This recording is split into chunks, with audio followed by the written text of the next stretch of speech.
Hello, everyone, and welcome to the Very Cold Lasagna Podcast. I am your host, Dylan Lasagna, once again bringing you all the filthy casual takes on the world of sports for you sports fans out there like you and me.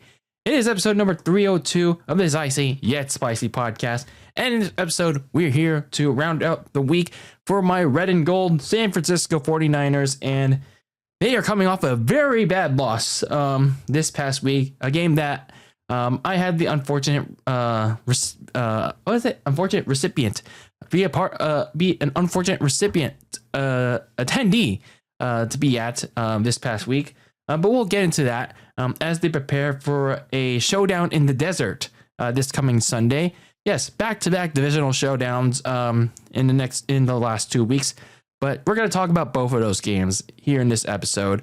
As it's not exactly been the nicest weeks for my San Francisco 49ers. And we'll talk all about that in our weekly red and gold San Francisco 49er 2025 weekly roundup. So if you're new here, make sure, if you're watching this on YouTube, make sure to hit the subscribe button, turn on the notification bell so you'll be notified of each and every new upload, and hit the like button as well so this podcast/channel reaches across the YouTube algorithm, and leave a comment down below whether you like or don't like this podcast, or you leave your takes on the topic at hand, that being my San Francisco 49ers, talking about their week 10 matchup and the upcoming game in week 11, and just any general thoughts. And if you're listening to this on the audio side of things, make sure to rate and review the show, and follow me on social media at Very Cold Lasagna on Twitter and Instagram at Very Cold Lasagna. And as always, share this with your friends, share this with your neighbors, share this with whoever's around you, whether it's a colleague or some random guy. Share the good, the bad, the ugly about this Filthy Casual podcast for all the filthy casuals out there, entitled Very Cold Lasagna.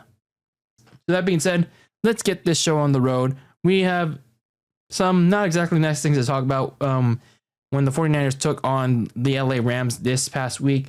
Like I said at the top of the show, a game that I was the unfortunate attendee in that matchup at Levi Stadium down south at Santa Clara.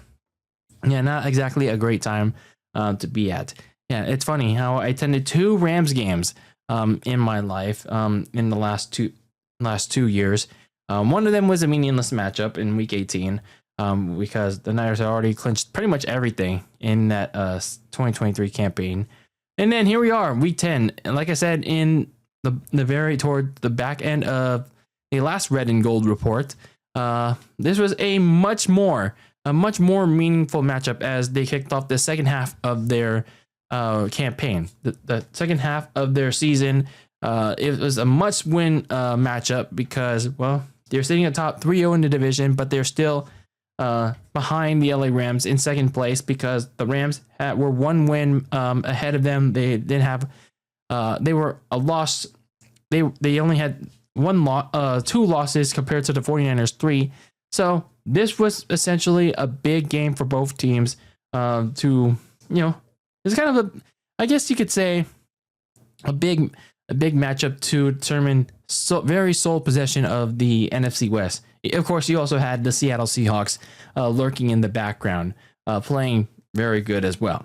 But when it came to time for the LA Rams and the 49ers to have their rematch, it was going to be a big one, or at least on paper. Keep in mind, when you look at how things went down in week 5 down in LA, for as beaten up as the 49ers were, I was giving them a lot of credit for showing a lot of fight, playing a lot better than expected.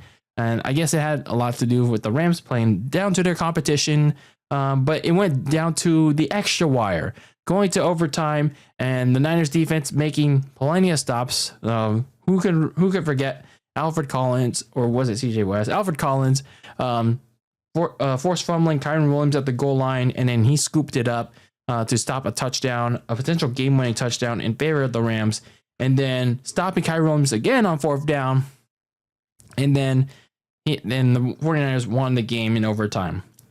So how's it going to fare out this week? Well, let's talk about it on the LA Rams side of things. So for the LA Rams, let's just get out right at the gate. It was pretty much a flip of the script right away for them. they pretty much had their way over the 49ers from the very start, especially on the defensive side of the ball, or the lack thereof from the 49ers defense. It was so much so that Matthew Stafford and company scored on their first 3 possessions. I kid you not.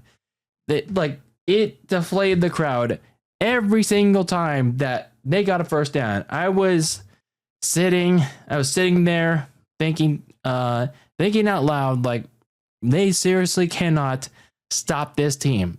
Like, I get it. We are so depleted at defense right now, but there's nobody that can step up. There's nobody that can step up to this offensive line that can like make a move, that can do anything on Matthew Stafford in this offensive line. Yeah. So that happened. They go up 21-0 by not even towards the midway point of the second quarter. Stafford was on point. Both Kyron Williams and backup Blake Corum were killing the 49ers run defense. Again, the lack thereof. Because, well, no Nick Bosa, no Fred Warner. Now you have no Michael Williams. There's basically nothing. And Keon White was pretty much useless. Yeah, that trade acquisition that they got from New England like 2 weeks ago, useless. Nowhere to be seen. And then Devontae Adams and Puka Nacua were torching that secondary. They had touchdowns apiece throughout this game, even though Devontae Adams left with some kind of injury later in the game. But the Rams were having their way in this one. While Tyler Higbee didn't get involved in this one as I thought he would, but his equal, Cody Parkinson, was part of the slight key to victory that I expected Tyler Higbee would be.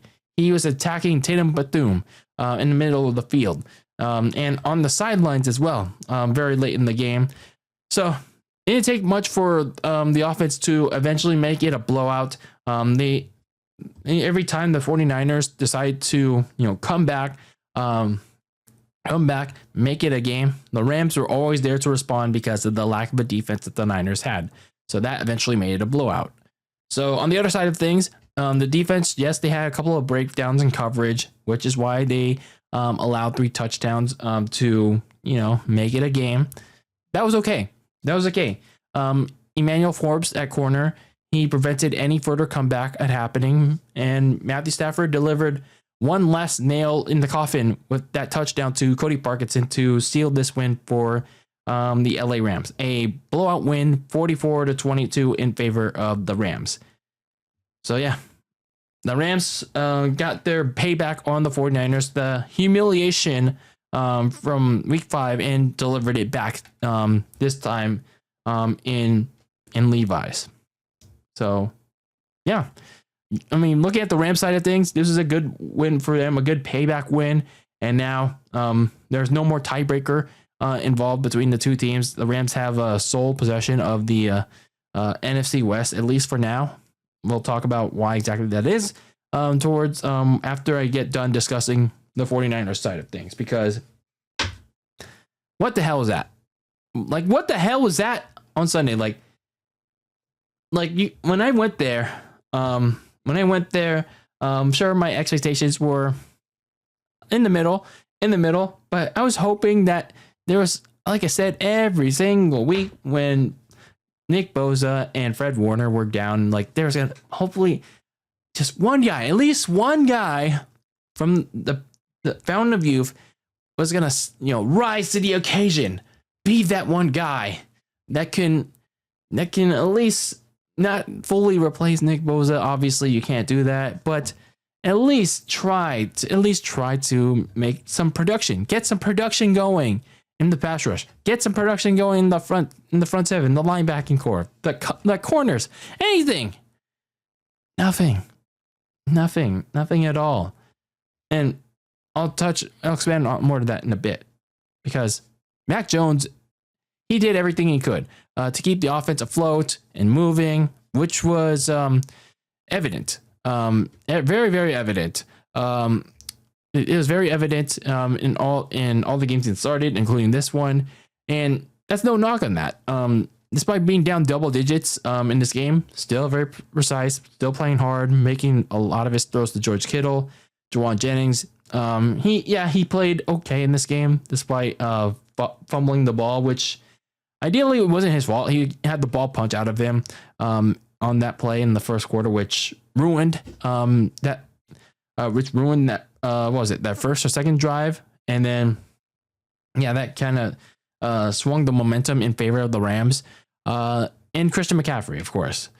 So essentially Mac Jones and company on offense, they pretty much did all they could. So going back to the defense, they were hot garbage. They were hot garbage in this game. Again, as I talked about last week or the week before with the Houston Texans game, it's one thing when they've lost the 2 starters, now 3 starters, by the way, in Bosa, Warner, and now Michael Williams. But now it's another thing and obviously it's another thing when ref ball is going against them. Yeah, there were a lot of egregious calls in this game going against the Niners compared to the Rams. There were like 2 missed defensive pass interferences going against the Niners. Yeah, freaking ref ball. And I don't like that. But at the same time, you had to overcome the adversity. The Niners defense had to overcome all that. But without the way this defense is currently constructed, with all this fountain of youth and nobody is stepping up, they were shit. They were shit all game. This game completely exposed how they were dog shit in this one. And what disappoints me a lot is when their key guys, one of their only veteran guys in Diamador Lenore is kind of being disappointing too. Like his coverage in his pass defense has been very lackluster in the last couple of games. There is not just him, but everybody in the pass defense and the secondary. Their poor awareness in coverage, and their poor tackling. Like how many more times do I have to talk about pretty much both of those things? The slip and slide tackling, the lack of awareness in coverage, and of course the lack of a pass rush in the front 7. I mean, it's no wonder why Robert Saleh has to go to corner blitzes or safety blitzes a lot, because he got nobody. He has nobody in the defense and in the front 4. And I mean, Robert Saleh is not immune to blame either, because he does have some questionable calls, whatever he calls up, whether it's in zone or man, whatever scheme he's running up. I mean, again, I'm a filthy casual when it comes to this stuff, but still, when I look at it from a performance standpoint, nobody is doing their job right now, and especially when Bosa, Warner, and now Michael went down. So in retrospect, it's on the players. All the players that are left over, they got to do their job. They have to do their job. And this past Sunday, they did not do that. They did not do that. And this game against the Rams, whether you're watching it on TV or you were like me in the stands, whether you were in the 100s, the 200s where I was, the 300s or the 400s, you saw that with your eyes. You used the eye test, and you saw that almost every single player in the defense, they absolutely failed. They failed in every regard. And again, tackling, coverage, trying to generate pressure on the quarterback, other than just one sack, and that's it. That is all. Failure. Complete failure, F- across the board for this defense. But I mean, again, it wasn't all bad. Like I said, the offense, they tried to do all they can, but it was undone by the defense. And then when you look at the offense again, I will give credit to Kyle Shanahan. He kept using Brian Robinson Jr. more often in the game to help out Christian McCaffrey with rest and efficiency, because the Rams defense was really containing CMC in this game. But when they inserted Brian Robinson Jr., the Rams defense actually had trouble. They actually had trouble taking him down in this one. So again, this goes to show that, yeah, Kyle really needs to use Brian Robinson Jr. more. And I'm glad that he's actually listening, using that tandem more often now. And like I said earlier before, George Kittle probably had his best game. I mean, it's only been how many games he's been back? Like 2, 3. But this was the best of the bunch, although it's a small sample size. And Jawan Jennings, even with the fumble, he finally had another decent performance. And pretty sure what has been said to him, whenever it was, it was probably someone had to wake him up. And it's about time. It's about time that he woke the fuck up. So, yeah, my thoughts on this game, don't have much else. The Rams, this was an important game. I mean, obviously it was for both teams, because whoever won this game, they would have the edge in the division, even with Seattle lurking. The Rams looked impressive in this one. Even when the 49ers tried to rally back, they would always have an answer on both sides of the ball. So, yeah, they're going into next week's game against the Seahawks, who, also looked good in their division game against Arizona in their rematch. So both teams are really looking good as they now head towards their collision course down in LA next week.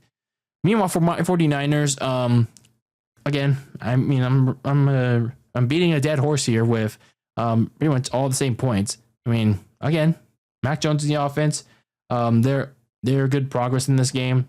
Trying to make it a 1-score, very close game. Pretty much all undone by the defense with the lack of a defense. And eventually, it was only a matter of time where the offense started to crumble apart too, late in the game, where Mac Jones made his own mistake in an interception to an interception. What was his name again? Oh, yeah. Emmanuel Forbes Jr. So, yeah, things managed to fall apart there. And then it started to become a blowout, an unreachable game, and fans started to leave. Yes, that included me, of course, unfortunately, because, well, hey, I got to head home too, I unfortunately cannot stay that long, unfortunately. But anyway, very disappointing performance by the defense. They came unprepared for this game and undisciplined to play in an essential matchup to get the division lead back. So it essentially also exposed their complete lack of defense and John Lynch's whiff on some of these picks. I get it. They're young. They're young. They're still inexperienced, but the experience that they're getting right now, it's also showing that some of them are misses by John Lynch. So when you look at the 49ers right now and how they fared the rest of the season, barring a big collapse by the Rams and the Seahawks, who are going to be playing each other twice in the next month or so, and their schedules are, I'd say, so-and-so. And sure, the Niners have the easier schedule, but they have a shitty defense. I mean, sorry, Niners fans. I mean, if we're being realistic, I mean, again, barring a big collapse by either one or both of those teams, third place is where they'll be stuck at potentially the remainder of the season. I mean, hell, if they get lucky, maybe they'll get a wild card spot. If somehow one of the other teams in the NFC collapses. And that's honestly very disappointing, given that this team, for as flawed as they are in various other areas, they actually had a very, very solid, if not a good shot to, make a deep run in the playoffs, and even a wilder shot, as for crazy as I'm saying this, make the Super Bowl in their home stadium. But yeah, wild of me thinking that. So as we look ahead to week number 11, the 49ers have another NFC West matchup. This time they go on the road to the desert to face the Arizona Cardinals, who are coming off their own bad loss in their own right. But before we talk about that, we have to go back to the past, back in time to when they last met back in week 3. Yeah, this first meeting back in week 3 served as the home opener for the 49ers, coming off a 2-game road trip to start the season. And yeah, the Niners were finally coming home. And this game was a very low-scoring affair for most of the game, and it went down to the wire in the fourth. The defense, they got a key stop on Kyler Murray and Arizona's offense to successfully give Mac Jones, who was making his second start for the 49ers at the time. Mac Jones threw an interception prior to the drive that Kyler Murray and Arizona had. And Mac Jones got a chance to redeem himself. And he successfully did so by driving downfield with the offense, and got then new kicker Eddie Pinheiro in range to kick the dinero, kick a buzzer-beating game-winning field goal, 16-15. And yeah, that's how they got to, at that point, a 3-0 start before things started to unravel. And one of those things that went to unravel was the costly injury to Nick Bosa during that game. So yeah, not great. But anyway, or was it the week before? I don't know. So anyway, moving on from that, let's talk about Arizona's also terrible loss last week.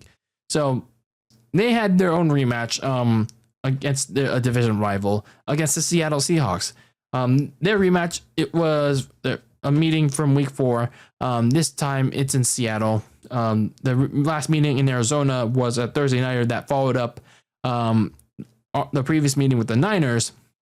The Cardinals were hosting the Seahawks on Thursday night, which went down to the wire. But unfortunately, the Cardinals fell short in that game, 23-20 against the Seahawks on a game-losing field goal, similar to the one that happened just days before. But this time in Seattle this past week, it was the complete opposite of how things went down the first time around. Sam Darnold, the offense, completely destroyed Arizona's defense with 35 points in the first half, while also Arizona's offense got hammered by Seattle's defense, getting half of those points of those 35 points with sack, fumble, touchdowns in the first half, en route to a 44-22 blowout. So pretty much exactly the same score almost the exact same score that this game had with the Rams and the 49ers. So Jacoby Brissett, who was starting in place of Kyler Murray, was severely limited by Seattle's top 10 defense that I mentioned earlier. And as I mentioned earlier, he was sacked 5 times, and 2 of those he got sack fumbled for 2 early touchdowns on the wrong end of things. So yeah, a very bad day for an Arizona team that, for even though they are 1-2 or 1-3 under Jacoby Brissett, the offense is playing much better under Jacoby Brissett.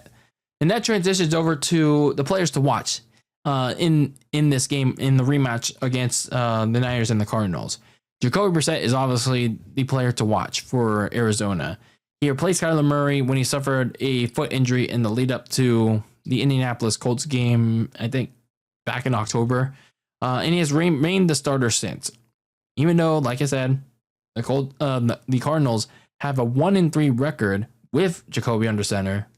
Like I said, he's much better at moving the offense than Murray was. And the offense seems to trust Jacoby Brissett more. So yeah, the offense has much chemistry with Brissett. And Brissett throws, keeps the offense a lot calmer. And throws some pretty decent balls mid-range and deep. And yeah, his receivers have a little bit more connection than Kyler Murray did with them. So he'll be starting for this game because Kyler Murray is still on short-term IR for at least 3 more games. So we'll see what happens in this one. And then Trey McBride. Trey McBride will be the main focal point of this offense in the receiving game for reasons that we'll get into. But he also remains one of Jacoby Brissett's reliable hands regardless. And he's still one of the best tight ends in the NFL despite, circumstances surrounding the Cardinals. And for the 49ers, the player to watch in this game, I'm going to send around an entire group, and that's the entire defense. Because after that shellacking, that embarrassment that they had in the previous game against the Rams at home, if they don't beat this Cardinals team, if they don't get to Jacoby Brissett, of all people need to be released. People need to have their heads slashed. I mean, not literally, but figuratively. Like, someone needs to get on the chopping block on that coaching staff. I mean, probably not Robert Saleh. I mean, he's safe for now. But someone needs to go, because if they somehow don't beat this Arizona team, that is going to be, I'm going to say it in a bit, but if they don't somehow beat this Arizona team that has a backup quarterback and certain people gone, I don't know what to tell you with how this loss is going to be, if not worse than the Rams game. So looking at the injury report for both of these teams, for my San Francisco 49ers, after nearly 2 months out of action, so this is at least some positive news for the 49ers. Ricky Pearsall, finally back in the starting lineup, finally back at practice. He was cleared to play Thursday. He's been out with a knee injury. Not sure which game he suffered it. I think it was the Jaguars game that he suffered it at. And yeah, he's finally back, cleared to play. Not sure what the delay was in getting him back, but at least he's fine. He's finally practicing again, and now he's good to go. Hopefully, fingers crossed that this is not him getting rushed back to action. That he's a full go. He's full steam ahead. Someone that is also back in action and getting his reps fully intensified. And that is Brock Purdy. After 2 months of, dealing with that turf toe, he's finally back in as the starting quarterback. And, let me say this about Mac Jones. Let me just quickly talk about Mac Jones. I said this about a lot about Mac Jones in the last month and a half. He has done a good job at filling in for Brock Purdy. And doing all he can for the offense, whether it's in wins or losses, and making some nice plays, making some really nice plays, and really establishing connections with Christian McCaffrey, Kendrick Bourne, and even more recently, Juwan Jennings and George Kittle. But this offense has a ceiling with Jones due to his immobility and near picks and the actual pick this past Sunday against the Rams, which pretty much sealed the deal on him losing the starting role. So, yeah, the ceiling is pretty much low. I wouldn't say low. I would say like near the middle, below the middle with Mac Jones. So it was only a matter of time that Kyle Shanahan was going to go back to Brock Purdy once he got the okay to go back in. So once Purdy was fully ready to go, and now we know that Brock Purdy is fully ready to go. Hopefully, again, just like with the Jaguars game, he's not being rushed back into action. So, yeah, I mean, this is good news. This is good news that Brock Purdy is finally getting back into action. Meanwhile, Alfred Collins was back at practice after, I think he missed last week's game, or he was ruled as an inactive with the hip injury. So, yeah, right now, I'd say at the very least, the 49ers injury list throughout this week has been the smallest as it ever been. That is, the most surprising thing that has ever happened this season. Meanwhile, for the Arizona Cardinals, in contrast to the 49ers, their injury list is very lengthy, but I won't get into all that because it's very lengthy compared to the Niners, which I've had the unfortunate task of, listing throughout the weeks. So I touched on why Trey McBride is going to be the main focal point for the Arizona offense and for Jacoby Brissett. The reason why for that is because they're going to be down 2 of their top receivers, Marvin Harrison Jr., because he got surgery for an appendix inflammation. So, yeah, that is unfortunate. He's been ruled out for at least this game and maybe even more. And Zay Jones is also out, but also not just out for this game, but out for the season because he tore his Achilles during the loss to Seattle. So 2 major blows, both in the short term and the long term in the case of Zay Jones. So yeah, not having Marvin Harrison Jr. is a big loss in the grand scheme of things for Jacoby Brissett, and they're already also down James Conner, so who played in the Week 3 game, but yeah, they lost him. They lost him in that game. So this Arizona offense is severely depleted right now. In the receiving game, there's only Michael Wilson, Greg Dortch, and Xavier Weaver as the remnants for Jacoby Brissett in the receiving game. So yeah, like I said, Arizona is already depleted as it is with the supporting cast. So going into this game, it's not exactly the best news with this already crappy loss that they had against Seattle. And it was coming off an upset against the Cowboys on Monday night. Probably like their best win of the year, by the way. Linebacker Mac Wilson is expected to miss another game with the rib injury, so another hit to the defense. And linebacker Baron Browning, as well as corner Max Milton, they're currently in the concussion protocol. Milton did practice this week though, but both of them will need to pass the protocol if they want to play in this game. Offensive lineman Kelvin Beachum, he's dealing with a groin injury. Jonah Williams has a shoulder injury, so they're trying to practice this week. And if they don't practice this week and are ruled out, that's going to leave the offensive line at a severe disadvantage. So the final rulings will have to determine that, but we shall see. Then looking at the keys to victory for both of these teams, for my San Francisco 49ers, it's pretty much been like a theme for this past month, and if not the last couple of weeks. You got to get the pass rush going because Nick Bosa is not there. Now Michael Williams is not there. You trade Keon White, and for what? He hasn't done shit since he's gotten here. I haven't heard his name get to the quarterback at all. And you traded a 6th round pick for him? And where's the production going? I haven't heard Alfred Collins' name, CJ West's name in the interior. I haven't heard anything. Someone there has to be something in the pass rush. Where's Clelin Ferrell? Why haven't you signed Clelin Ferrell to the active roster? Why is he still on the practice squad before they max out his times he can be elevated? Why is he not there? Is he on the active roster? My lordy lord. And then I guess this is a sub point key to victory. Get some damn defense going, overall. I want to see some clean tackles, some hard hitting tackles, obviously cleanly. I want some tight coverage, some tight man-to-man coverage on this. I want to say scrub because anything can happen on any given Sunday. I just want some tight coverage, some good defense from this lack thereof defense. Isn't too hard to ask.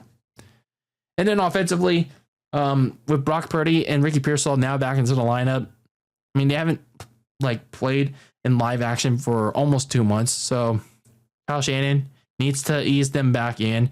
They're clearly going to be rusty in this game. So, the best way to do that is to, give the ball to both Christian McCaffrey and Brian Robinson Jr., have them trade off on that. So, that's the best way you can ease Purdy and Pearsall back in. And then once you do that, then you can have Brock Purdy try to unleash on the short, mid-range, and then hopefully deep-range ball. And then for the Cardinals, Jacoby Brissett has to find another go-to receiver aside from Trey McBride because, he doesn't have Marvin Harrison Jr. this week, and then Zay Jones is out for the season with the torn Achilles. So, yeah, that doesn't leave him with a lot of options to go to. I guess Greg Dortch, he was a decent receiver in the last couple of games against the 49ers, especially in 2023 when they faced off. But that's really not much left with this Cardinals receiving core. And then defensively, honestly, you got to get to Brock Purdy in this terrible offensive line. So, yeah, for the Cardinals, They have a good front four, but for some reason they just cannot get to the quarterback. At least last week in Seattle, and they were able to decently against the Cowboys, but with this 49ers front, they have to get to Brock Purdy. I mean, they were able to a little bit against Mac Jones in their last meeting, but with Brock Purdy coming back, probably going to be rusty. They got to get to him. So this is going to be a I don't know if I want to say battle, but this is going to be, I guess, a matchup where two teams are so beat up right now that they just want to get out. They just want to get out of this game with no injuries, and that's at least another positive from the 49ers game against the Rams. No injuries. That's a positive. That'd be a takeaway. But with this game, it's just a battle in the desert, a rematch from week 3, where you don't want any injuries from either side, hopefully. But when you're looking at it from the Niners side, obviously, you got to win this game against a more depleted than them Cardinals team. Because I swear to goodness, if they do not beat this Cardinals team, especially the following week, when you have the Carolina Panthers team that somehow lost to the 1-8 at the time Saints team at home, they're coming in on the road in the second of last. That's their last game of the road trip for them. The Panthers are coming to their place on prime time the following week after this game, and they lose to the Cardinals. This depleted Cardinals team, after coming off this shitty game against the Rams, they lose this game against a more depleted Cardinals team than they are. Like, you cannot call this 49ers team a playoff team anymore. Like, you absolutely cannot. Yes, they are injured. They are beaten up. Injury mania is running wild on them. But your starting quarterback is back there. You have your number 1 receiver back there.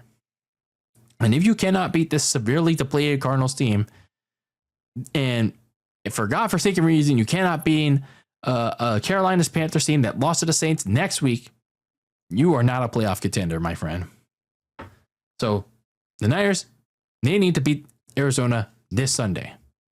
And if they can't, I'm sorry. They are not a playoff contender in my book.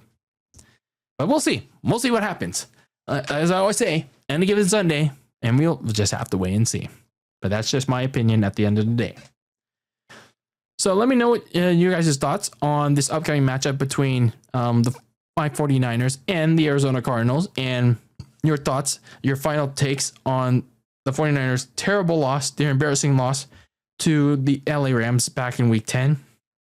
And yeah, let's have a conversation about it. If you're watching this on YouTube, sound off in the comments below. If you're listening to this on audio, go into the DMs on my socials on Twitter and Instagram and send me a direct message, and we can start up a conversation there. But yeah, that's it for this episode of Very Cold Lasagna. This is episode number 302 of this icy yet spicy podcast. I have been your host, Dylan Lasagna. Once again, bringing you all the filthy casual takes on the world of sports. And until I see you, when I see you in the next one, I just pray to God that the 49ers, they got to beat this depleted ass Cardinals team. But until then, until I see you when I see you in the next one, talking all things 49ers, peace out.